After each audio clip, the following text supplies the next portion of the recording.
क्या आप भी परेशान रहते हो? मैं भी। क्या आपको भी दिक्कत आती है फॉर्मल शर्ट चूज करने में? मैं भी। मैं भी। आपको भी दिक्कत आती है कहीं पर भी कुछ भी पहन के चल देते हो? मैं भी।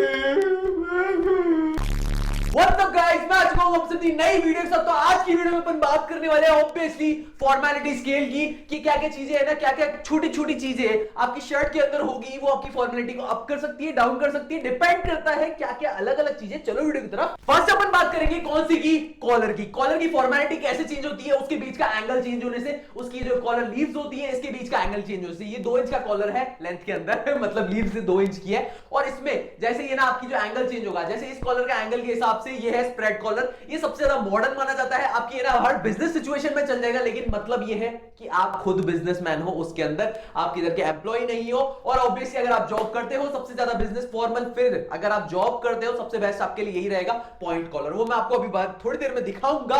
पॉइंट कॉलर आपके लिए सबसे बेस्ट रहेगा। छोटी टाई नॉट आएगी इसमें, ये बड़ी टाई नॉट आएगी विंडसर, जिसके बीच में है ना स्पेस को कवर करना पड़ेगा ऑब्वियसली। और मैं यहां पे ना और भी कोई फॉर्मल कॉलर्स की बात नहीं करने वाला हूं। एक्चुअल में ये वाले जो कॉलर्स है ना, ये फॉर्मेलिटी के बेसिस पे नहीं बटे हुए, ये एक्चुअल में ओकेजन्स के बेसिस पे बटे हुए कि आप कौन से पहन सकते हो। आपके कैजुअल कॉलर्स जितने भी होंगे ना वो सारे पॉइंट वाले होंगे, लेकिन फर्क इतना है आप उनके ऊपर टाई नहीं पहनोगे, वो प्रिंटेड शर्ट्स होंगी, उनका कोई मतलब नहीं है। नॉर्मली पॉइंट कॉलर ही चलते हैं कैजुअल शर्ट्स के अंदर। और आपको एक बात याद रखनी है, अगर आपको ये इन दोनों कॉलर्स की तरफ नहीं जाना, स्प्रेड की तरफ भी नहीं जाना, और आपको बिल्कुल पिन पॉइंट कॉलर की तरफ भी नहीं जाना, तो बीच का ले सकते हो आप सेमी स्प्रेड। ठीक, आपने देखा होगा कि शर्ट भी चेंज हो चुकी है और टाई भी चेंज हो चुकी है, क्योंकि उसकी है ना टाई है ना वो बहुत ज्यादा मोटी थी ऑब्वियसली, और ये थोड़ी सी पतली है, तो इसमें है ना जितनी भी नॉट बनेगी वो सबसे छोटी सी छोटी बनेगी, कोशिश यही होगी। और ये जो कॉलर है वो भी पॉइंट कॉलर है। आपने यहाँ पे देख लिया कि बिल्कुल डिस्टेंस है ना वो बीच का कम हो गया है, और कॉलर भी काफी लंबा है, 3 इंच का कॉलर है ऑब्वियसली। और ये जो टाई की नॉट है वो भी पॉइंट कॉलर के हिसाब से होने वाली है, ये होने वाली है कैल्विन नॉट। सेकंड पॉइंट में बात होने वाली है आपके शर्ट के प्लैकेट की, जिसके ऊपर बटन्स है ना आपके मौजूद होते हैं ऑब्वियसली। ठीक है, उसकी वजह से भी फॉर्मेलिटी चेंज होती है। हाँ होती है। 3 तरह के शर्ट प्लैकेट होते हैं। सबसे पहले थर्ड की बात करते हैं, जो इंडिया में किसी काम का नहीं है, वो ऑब्वियसली उसके अंदर बटन्स ही नहीं होते, और वो व्हाइट टाई इवेंट में यूज होता है। तो इवेंट व्हाइट टाई इवेंट्स तो इंडिया में होते ही नहीं है, मोस्ट प्रोबेबली वैसा ड्रेस कोड ही नहीं होता। ठीक है, अब फर्स्ट की बात करते हैं अपन, कॉमन प्लैकेट जो मोस्टली यूज होता जा रहा है, ट्रेडिशनल प्लैकेट। ठीक है, उसमें क्या होता है आपकी जो है ना ये प्लैकेट है ना, इसके ऊपर एक एक्स्ट्रा है ना फैब्रिक लगा हुआ होता है, और वो स्टिच किया हुआ होता है, जिसकी वजह से शर्ट की सिंपलिसिटी कम हो जाती है, तो फॉर्मेलिटी भी कम हो जाती है। कैजुअल शर्ट्स के अंदर भी यही यूज होता है। सेकंड होने वाला आपका फॉर्मल प्लैकेट। जस्ट है ना आपकी जो शर्ट का प्लैकेट है ना, इसको पीछे की तरफ टर्न कर देते हैं और एक स्टिच लगा देते हैं, जिसकी वजह से शर्ट की सिंपलिसिटी मेंटेन रहती है और आपका प्लैकेट फॉर्मल लगता है ज्यादा। थर्ड होने वाला है कॉलर का पॉइंट। ऑब्वियसली आपका ये पॉइंटेड कॉलर है, आपने देखा ये नीचे की तरफ जा रहा है, और ऑब्वियसली पॉइंट है मतलब सुई जैसा पॉइंट है, आप समझ जाओ, आगे चुभेगा नहीं किसी को। लेकिन अगर आपका सेकंड टाइप का कॉलर होता है वो होता है क्लब कॉलर, जिसमें वो राउंडेड कॉलर होता है। वो स्पोर्ट्स टाइप के कॉलर्स होते हैं, और वो फॉर्मल अटायर से बाहर से ले जाते हैं। तो याद रखना, पॉइंटेड कॉलर हमेशा फॉर्मल होते हैं और राउंडेड कॉलर फॉर्मल नहीं होते। फोर्थ बात कर लेते हैं आपके कफ्स की। ऑब्वियसली ये मेरा है ना सिंगल बटन कफ है,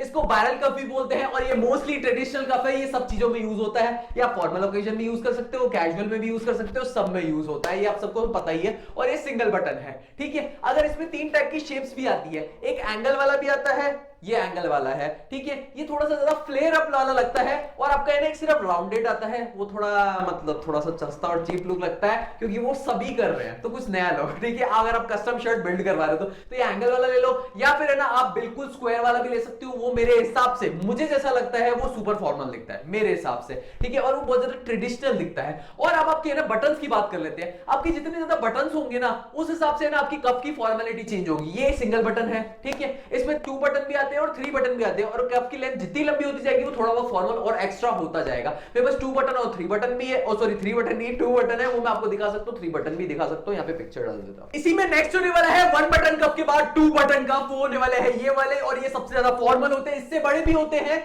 जो लेंथ में भी बड़े होते हैं, 3 बटन कप, क्योंकि ज्यादा लेंथ चाहिए 3 बटन कफ को कवर करने के लिए। और उससे भी ज्यादा फॉर्मल होते हैं आपके फ्रेंच कफ, ऑब्वियसली जिसमें आप कफ लेग्स पहनते हो। 6 होने वाला है वो होने वाला है आपकी विजिबल स्टिचिंग। अगर है ना आपकी जिस शर्ट का कलर है और उसी कलर सेम थ्रेड से अगर स्टिचिंग नहीं हुई है बिल्कुल सेम थ्रेड से, तो ये समझ जाना वो स्टिचिंग विजिबल हो जाएगी और उसकी फॉर्मेलिटी कम हो जाएगी। फॉर्मल शर्ट्स में हमेशा सेम कलर से स्टिचिंग हो रखी होती है।